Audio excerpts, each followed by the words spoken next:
About discovering opportunity, right? When you actually discover opportunity and you want to move ahead fast, you also want to make sure that the VC you talk to or the mentor you talk to or even your employees don't steal your discovery and move away from you and start their own stuff. How do you do that? How do you protect yourself? Secrecy is very important in discovering an opportunity. That's one part. The other part of the story is that if your idea is so easily stealable, maybe you have to relook at it and find out, are you on the right track?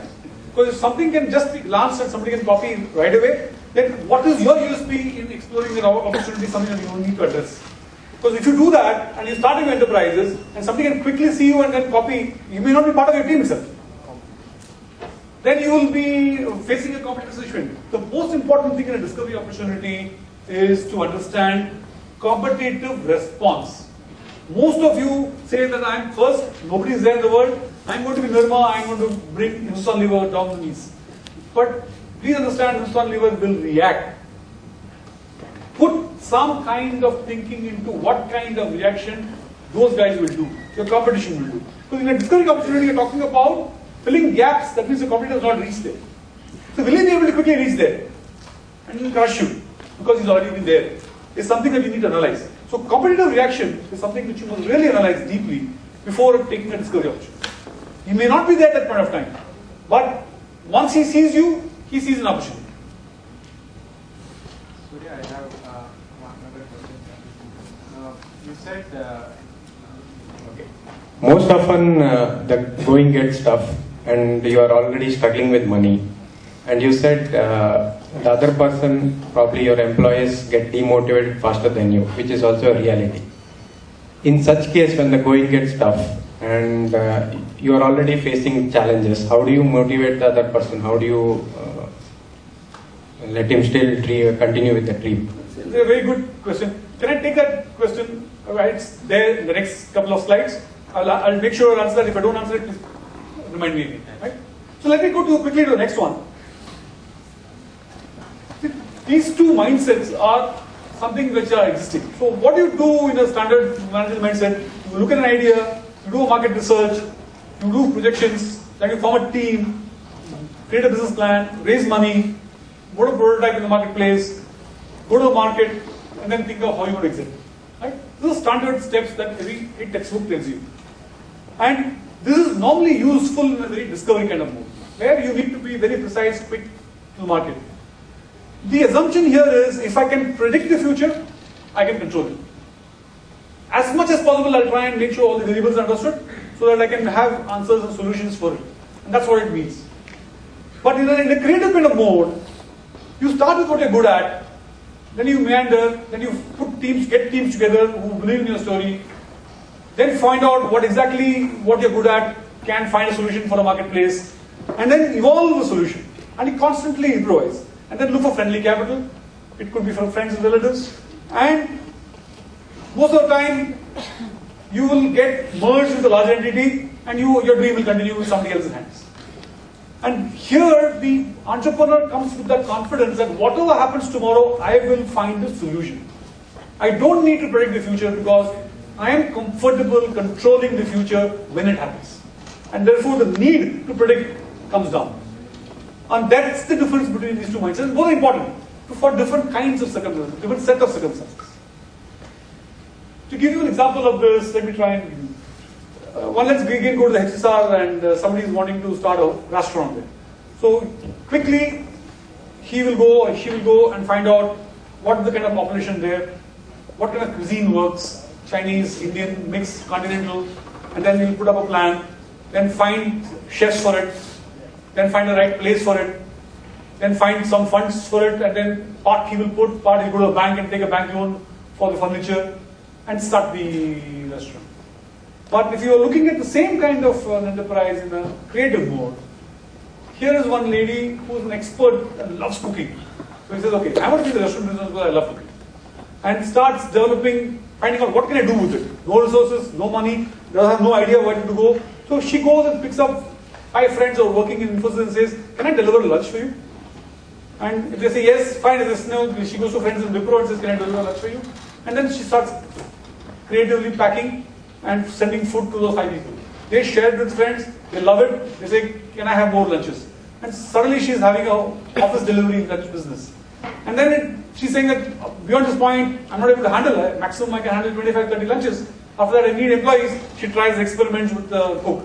Cook messes it up. All the people who starts the business say, what is this? Your quality has gone down.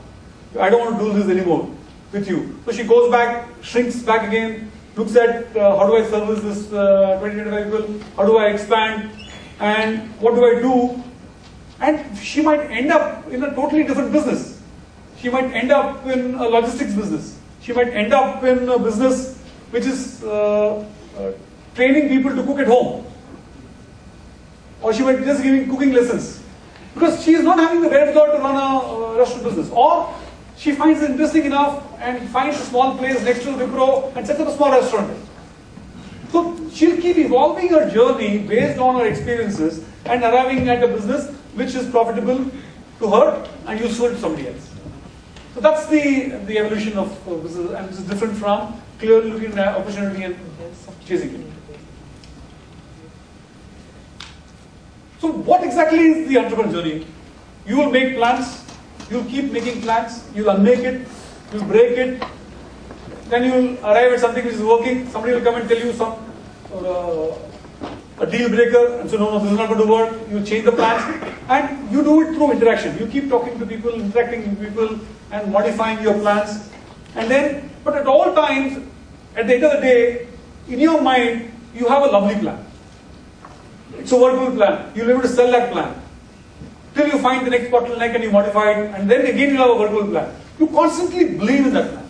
So if you don't believe in that plan, you will stop it. You constantly believe that what you have is something that is useful to somebody else, which is going to generate money for you. So you constantly evolve that plan.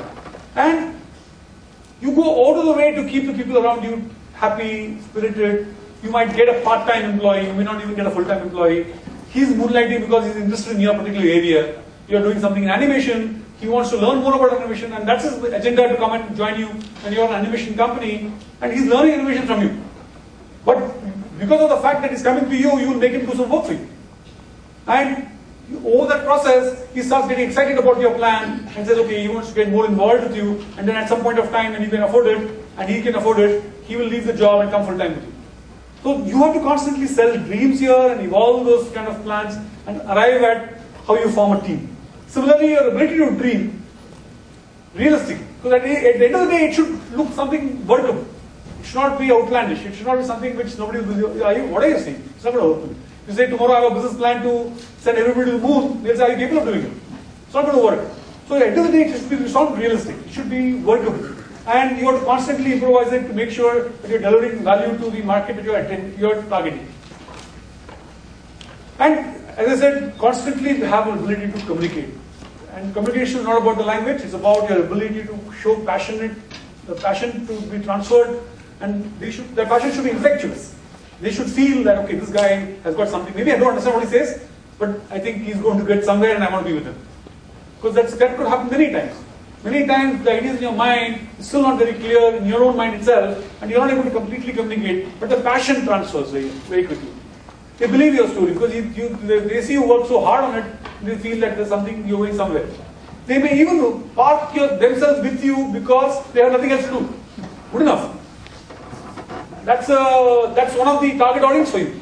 Because if you want to look at somebody who's gainfully employed, very well paid, he has to come and join you, he's an expert in his field, it's not going to happen all the time.